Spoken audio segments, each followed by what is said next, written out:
കാർത്യായനി ദേവിക്ക് അങ്ങനെ തൃശ്ശൂർ എനിക്ക് ഈ വിജയം അനുഗ്രഹമായി സമ്മാനിച്ച എല്ലാ ഈശ്വരന്മാർക്കും എൻ്റെ ലൂർദ് മാതാവിന്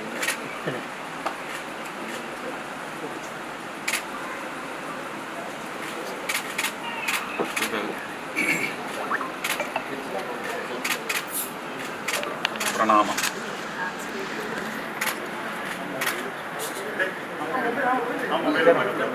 ഒരു വലിയ സ്ട്രഗിളിൻ്റെ കൂലിയാണ് എനിക്ക് ദൈവങ്ങളിലേക്ക്. വലിയ സ്ട്രഗിൾ എന്ന് പറഞ്ഞാൽ നമുക്ക് എതിർ നീച്ചൽ എന്നൊക്കെ തമിഴിൽ പറയും. ഒടുക്കിനെതിരെ നീന്തിക്കുക. ആ ഒടുക്കിനെതിരെ എന്ന് പറയുന്നതിനകത്ത് വ്യക്തിപരമായി ഒരുപാട് ദ്രോഹമാണ്. വലിയ വലിയ വലിയ കല്ലുകളായിട്ട് അതിൽ നിന്ന് കടന്നു കയറാൻ തീർച്ചയായിട്ടും സഹായിച്ചിട്ടുണ്ട്. വിവിധ വിഷയങ്ങളുണ്ട്. അതിനെക്കുറിച്ചൊന്നും ഞാൻ എടുത്തെടുത്ത് എണ്ണി പറയുന്നില്ല. എല്ലാ വിഷയങ്ങളും അതിൻ്റെ സത്യം ആരും വിളിച്ചു പറഞ്ഞില്ല. പക്ഷേ അതിൻ്റെ സത്യം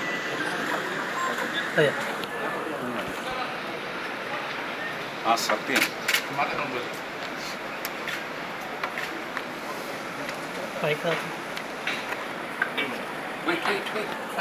not between this. I'm going in. Please. Not between this. Let me finish this.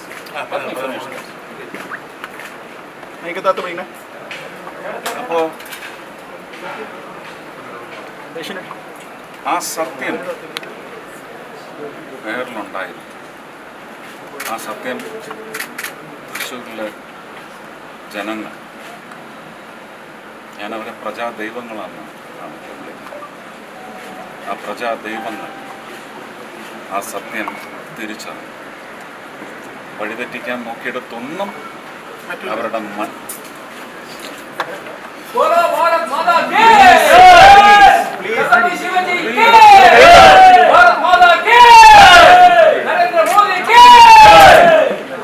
അവരുടെ മനസ്സിനെയും അവരുടെ തീരുമാനങ്ങളെയും ഒക്കെ വഴിതെറ്റിച്ചു വിടാനും വക്രവഴിക്ക് തിരിച്ചു വിടാനും നോക്കിയെടുക്കുന്ന ദൈവങ്ങളെല്ലാം അവരുടെ മനസ്സ് ശുദ്ധമായി തിരിച്ച് എൻ്റെയും എൻ്റെ എന്നിലൂടെ എൻ്റെ രാഷ്ട്രീയ കക്ഷിയിലെ അവരുടെ നിശ്ചയങ്ങൾ തിരിച്ചു വിട്ടെങ്കിൽ ഇത് അവർ നൽകുന്ന അനുഗ്രഹം, വലിയ അനുഗ്രഹം. കാരണം തൃശ്ശൂർ ലോക്സഭാ മണ്ഡലത്തിൻ്റെ ഒരു വളരെ പ്രത്യേകതരമായ ഒരു ഡെമോഗ്രാഫിക് ടെറൈൻ എന്ന് പറയുന്നത് എല്ലാവർക്കും എന്നേക്കാൾ കൂടുതൽ നിങ്ങൾ മാധ്യമപ്രവർത്തകർ. ഇതൊരു അതിശയം എന്ന നിലയ്ക്ക് നിങ്ങൾ ആർക്കെങ്കിലും തോന്നിയാൽ ഈ അതിശയം ഇമ്മിനൻ്റ് അതൊരു സ്റ്റോം പോലെ കഴിഞ്ഞ് 21-ന് ശേഷം കുറഞ്ഞു കൂടിയതാണ് എന്ന് പെയ്തിറങ്ങുന്നത് എനിക്കും എൻ്റെ കുടുംബത്തിനും വലിയ ഖ്യാതിയാണ് ഈ വിജയം നേടിത്തരുന്നത്. എനിക്കെൻ്റെ കളിയാട്ടം നാഷണൽ അവാർഡ്, എനിക്കെൻ്റെ മക്കൾ, എനിക്കെൻ്റെ കുടുംബം, ഇതെല്ലാം വലിയ അനുഗ്രഹമാണ്. പക്ഷേ ആ അനുഗ്രഹം എന്ന് പറയുന്ന സ്ഥിതിക്ക് മേൽ എത്ര ഘനത്തിലുള്ള ദൃഷ്ടിയാണ് നടക്കുന്നതെന്ന് പറഞ്ഞറിയിക്കാൻ പറ്റുന്നു. ഞാൻ തൃശ്ശൂരിലെ യഥാർത്ഥ മതേതര പ്രജാദൈവങ്ങളെ വണങ്ങുക. അവർ മൂലം മാത്രമാണിത് സാധ്യമായിരിക്കുന്നത്. അവരെ ഒരുപക്ഷെ ഈ പക്ഷത്തേക്ക് കൊണ്ടുവരുന്നതിന് വേണ്ടി പണിയെടുത്ത് 1200 ചില്ലാനം ബൂത്തുകൾ, ആ ബൂത്തുകളിലെ മുഴുവൻ പ്രവർത്തകർ, ആ ബൂത്തുകളിലെ വോട്ടർമാരടക്കം പ്രചരണത്തിനാണ്. എറണാകുളത്തുനിന്നും മറ്റ് ജില്ലകളിൽ നിന്നുമൊക്കെ ഒരുപാട് അമ്മമാർ വന്നവിടെ പ്രവർത്തിച്ചിട്ടുണ്ട്. മുംബൈയിൽ നിന്ന്, മധ്യപ്രദേശിൽ നിന്ന്, ഡൽഹിയിൽ നിന്ന് എത്രയോ വ്യക്തികൾ 1000 പേരെങ്കിലും ഉണ്ടാകും. ഈ 42 ദിവസവും എൻ്റെ പ്രയത്നത്തിനിടയ്ക്ക് അവരാണ് സത്യത്തിൽ എന്നെ പ്രൊജക്റ്റ് ചെയ്ത് മാറ്റിയത്. കാരണം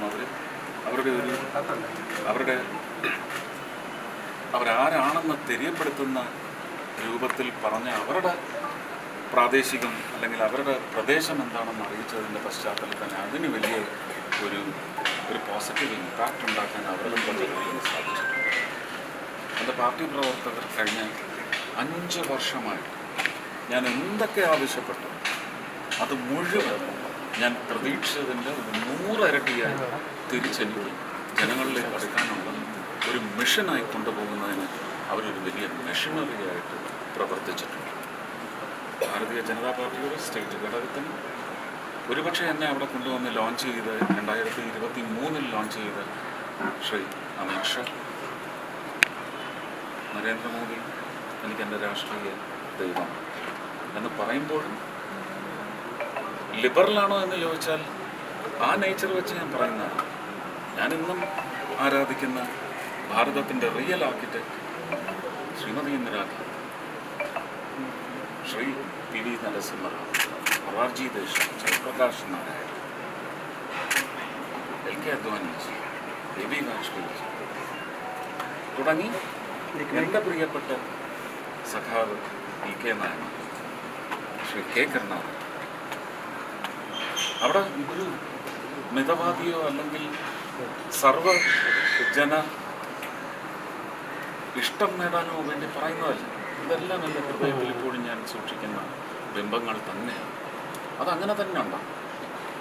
അപ്പോൾ ഈ 2 സൂപ്പർ ഹീറോസാണ് എൻ്റെ 2 നേതാക്കന്മാരെന്ന് ഞാൻ അന്നും പറഞ്ഞിട്ടുണ്ട്.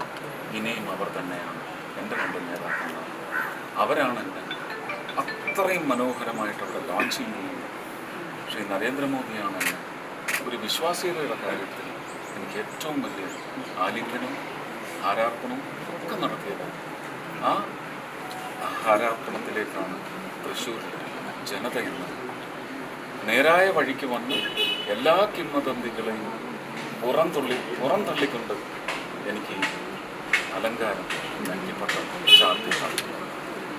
അതിന് ഞാൻ ഉറപ്പായിട്ടും എന്നും കടമപ്പെട്ടവനായിരിക്കും. അതിൽ നിന്ന് ഞാൻ ഒട്ടും പിന്നോട്ട് പോകില്ല. ഒരു മാനിഫെസ്റ്റോയിലല്ല ഞാൻ വിശ്വസിക്കുന്നത്. തൃശ്ശൂരിനെ സംബന്ധിച്ച് ഞാൻ കഴിഞ്ഞ 10-25 വർഷമായിട്ട് ഗുരുവായൂരപ്പനുമായിട്ടുള്ള അമിതമായ അടുപ്പം മൂലം, അതല്ലാതെ തൃശ്ശൂരുള്ള ഒരുപാട് കുടുംബക്കാരും ബന്ധുക്കളും സുഹൃത്തുക്കളും അടങ്ങുന്ന ബന്ധം, അത് കഴിഞ്ഞ് കഴിഞ്ഞ 7 വർഷമായിട്ട് ഒരു MP ആയിരിക്കുന്ന കാലം തൊട്ട് അവിടുത്തെ വിവിധ വിഭാഗങ്ങൾ എന്ന് പറഞ്ഞാൽ ഫിനാൻഷ്യൽ സെഗ്മെൻറ്റ്സാണ്, അവരുടെ എല്ലാം ഇംഗിതങ്ങളൊക്കെ അറിഞ്ഞതിൻ്റെ പശ്ചാത്തലത്തിൽ ഒരു മാനിഫെസ്റ്റോയിൽ ഞാൻ ഒതുങ്ങില്ല. അവിടെ ഞാൻ കൊടുത്ത വാക്ക് ഞാൻ പാലിച്ചിരിക്കുന്നു. ഞാൻ കേരളത്തിന് വേണ്ടി മുഴുവൻ നന്മ പ്രവർത്തനം, വികസന പ്രവർത്തനത്തിന് വേണ്ടി മുന്നിട്ടിറങ്ങുന്ന കേരളത്തിൻ്റെ MP ആയിട്ടായിരിക്കും ഞാൻ തൃശ്ശൂരിലെ പ്രജാദൈവങ്ങൾ തന്നെ അവരോധിക്കുന്നത് എന്ന് മാത്രം അറിയിക്കുന്നു. ഒരുപാട് സന്തോഷം. സുരേഷ്, ഒരു കാര്യം, തെരഞ്ഞെടുപ്പിന്റെ തുടക്കം മുതൽ തന്നെ അങ്ങ് വിജയിക്കുമെന്ന കാര്യം ആത്മവിശ്വാസത്തോടെ പറഞ്ഞിരുന്നു. ഈ ഒരു തരത്തിൽ വലിയ വിജയത്തിലേക്കുള്ള ഒരു കാരണമായി താങ്കൾ കാണുന്നത് എന്താണ്? എന്റെ ജില്ലാ അധ്യക്ഷനോട് അങ്ങ് ചോദിച്ചാൽ അതിനുള്ള മറുപടി പറയും. അല്ല, താങ്കൾക്ക് തോന്നുന്നത് എന്താണ്? അല്ല, വോട്ടർമാരെ കണ്ടത് താങ്കളാണല്ലോ. ആ സമയത്ത് പ്രതീക്ഷിച്ചിരുന്നോ ഇത്ര വലിയ വിജയം ഉണ്ടാവും? ഈ പ്രതീക്ഷ ഞാൻ എന്നാണ് പ്രകടിപ്പിച്ചത്? ഒരു ഭൂരിപക്ഷം ഞാൻ എന്നാണ് പ്രകടിപ്പിച്ചതെന്ന് ഞാനിപ്പോൾ പറഞ്ഞാൽ കേരളത്തിന് ഈ തള്ള് മാത്രം പരിചയമില്ല. കാരണം ഇവിടെ ഉള്ളവരെല്ലാം തള്ളുകാരായിരിക്കും. എനിക്ക് ആ ഗണത്തിൽപ്പെടാൻ ഇഷ്ടമില്ല. അതുകൊണ്ട് ഞാൻ പറയില്ല.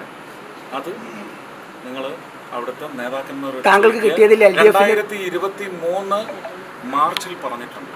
താങ്കൾക്ക് LDFന്റെ വോട്ട് കിട്ടി. എണ്ണത്തിനടുത്ത് എത്തിയിട്ടുണ്ട്. എണ്ണം എത്തിയിട്ടില്ല. കണക്ക് നോക്കുമ്പോഴേ LDFന്റെ വോട്ടുണ്ട്, UDFന്റെ വോട്ടുണ്ട്. ഒരിക്കലും നിങ്ങൾ മാൻഡേറ്റിനെ അവഹേളിക്കാൻ വേണ്ടി ചോദിക്കുന്നില്ല. ആണത്. കാരണം മനുഷ്യരാണ് വോട്ട് ചെയ്തിരിക്കുന്നത്. അല്ല, അവർക്ക് രാഷ്ട്രീയം ഉണ്ടല്ലോ സുരേഷ്. ഒരിക്കലുമില്ല. ഞാൻ പറയുന്നത് കേരളത്തിലേക്ക് ഞാൻ കഴിഞ്ഞ കുറച്ച് ദിവസങ്ങളായിട്ട് മാധ്യമങ്ങളിലെ ചില അവജ്ഞ കലർന്ന ചില ചാനലുകളിലെ ഡെലിബറേഷൻസ് ഞാൻ കണ്ടതാണ്, കേട്ടതാണ്. നിൽക്കൂ, ഇടതും വലതും ഒന്നും എൻ്റെ അടുത്ത് ചോദിക്കരുത്. ഞാൻ അതിലേക്കാണ് പറഞ്ഞു വരുന്നത്.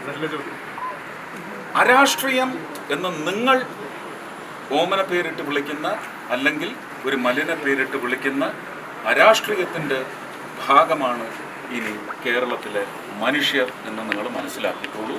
അത് മറ്റ് 19 മണ്ഡലത്തിൽ, കേരളത്തിലെ 140 മണ്ഡലങ്ങൾ, ഈ പറയുന്ന 19,000 ചില്ലുവാനും വാർഡുകളിലും കൗൺസിലുകളിലും ഇതിൻ്റെ അലയടി ഉണ്ടാകും.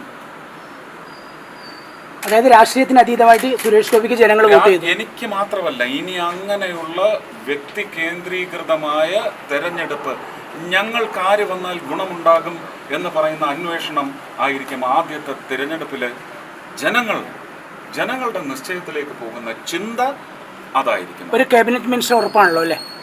ഇല്ല, ഞാൻ അത് ഇലക്ഷന്റെ സമയത്ത് തന്നെ ഞാൻ ചങ്കുറ്റത്തോടെ വിളിച്ച് പറഞ്ഞതാണ്. ഇപ്പൊ മറ്റൊരു ഘട്ടത്തിലാണ് നമ്മൾ നിൽക്കുന്നത്, ജയിച്ചല്ലോ. അല്ല, ഞാൻ എൻ്റെ 2 നേതാക്കളോടും ആവശ്യപ്പെടാൻ എനിക്ക് അവകാശമുണ്ട്. കാരണം ഞാനിപ്പോൾ പാർട്ടിയുടെയും കൂടെ ഇല്ല, നിർമ്മലാ സീതാരാമൻജി വിളിച്ചിരുന്നു. പ്രധാനമന്ത്രി ഇപ്പോൾ വിളിക്കത്തില്ല, അത് നാളെ. ഇനി തൃശ്ശൂരിലേക്ക് മാറുമോ? തിരുവനന്തപുരം എന്ന നിലയിൽ തൃശ്ശൂരിലാണ് ഓൾറെഡി. ഞാൻ ട്രിവാൻഡ്രത്തെ ഇപ്പോഴും പരിലാളിക്കുന്ന ആളാണ്. എൻ്റെ ജന്മദേശം എന്ന് പറയുന്നത് ആലപ്പുഴയാണ്.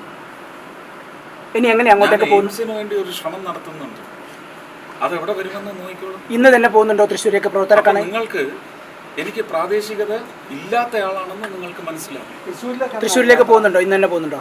എനിക്കറിയത്തില്ല. അത് ഞാൻ നാളെ ഇൻഡിഗോയ്ക്ക് ടിക്കറ്റ് എടുത്തിരിക്കുക. പക്ഷേ ഇന്ന് ജാവ്ദേക്കർജി വന്നിട്ട് പറഞ്ഞു അത് ഞങ്ങൾ തീരുമാനിക്കുന്ന മാർഗത്തിൽ പോകണം എന്ന് അറിയിച്ചിട്ട് പോയി. അദ്ദേഹം അറിയിക്കും. ഈ തെരഞ്ഞെടുപ്പിൽ ഇടത് വലത് മുന്നണി നേതാക്കളെല്ലാം തന്നെ അവരുടെ സ്ഥാനാർത്ഥികൾ, ഞാൻ ഇലക്ഷന്റെ സമയത്തും പറഞ്ഞു, എൻ്റെ മുമ്പിൽ ഇടതും വലതും ഇല്ല, എൻ്റെ മുമ്പിൽ ശത്രുക്കളില്ല, എൻ്റെ കൂടെ സ്ഥാനാർത്ഥികൾ അവരേ ഉള്ളൂ. എനിക്ക് മുന്നിൽ ഇടത് വോട്ടേഴ്സ് ഇല്ല, വലത് വോട്ടേഴ്സ്. ചോദ്യം അതല്ല, ഇടത് വലത് മുന്നണി നേതാക്കളെല്ലാം തന്നെ പറഞ്ഞുകൊണ്ടിരുന്നത് അവരുടെ സ്ഥാനാർത്ഥികൾ ജയിക്കുമെന്നപ്പുറത്തേക്ക് സുരേഷ് ഗോപി തോൽക്കും എന്നാണ് പറഞ്ഞുകൊണ്ടിരുന്നത്. തിരഞ്ഞെടുപ്പ് പ്രചരണ ഘട്ടത്തിൽ കൂടുതൽ രാഷ്ട്രീയമായി മാത്രമല്ല വ്യക്തിപരമായി ഒരുപാട് പ്രയാസങ്ങളെ നേരിടേണ്ടി വന്നിട്ടുണ്ട്. ഇന്നലത്തെയും മെനിഞ്ഞാന്നത്തെയും അദ്ദേഹത്തിന്റെ ചില ക്രൗര്യം നിറഞ്ഞ വാർത്തകളുടെ പശ്ചാത്തലത്തിൽ ഇനി ഞാൻ അദ്ദേഹത്തെ ചേട്ടനെന്ന് വിളിക്കില്ല. അദ്ദേഹത്തിന് ശ്രീ കെ മുരളീധരൻ. ഒറ്റൊരു ചോദ്യം ചോദിച്ചോട്ടെ. അദ്ദേഹം വന്നിറങ്ങിയ ദിവസം പിറ്റേന്ന് നിങ്ങൾ പത്രക്കാരെന്താ എന്നോട് ചോദിച്ച റിപ്പോർട്ടറും മനോരമയും ഏഷ്യാനെറ്റും എല്ലാവരും ഉണ്ടായിരുന്നു. എനിക്കിപ്പോഴും ഓർമ്മയുണ്ട്. 3-ാം സ്ഥാനത്തേക്ക് പോലും പോവില്ല സുരേഷ് ഗോപി എന്നാണല്ലോ പറയുന്നത്. ഞാൻ പറഞ്ഞു 10ാമത്തെ സ്ഥാനത്തേക്ക് വെക്കോട്ടെ, അതിനെന്താ?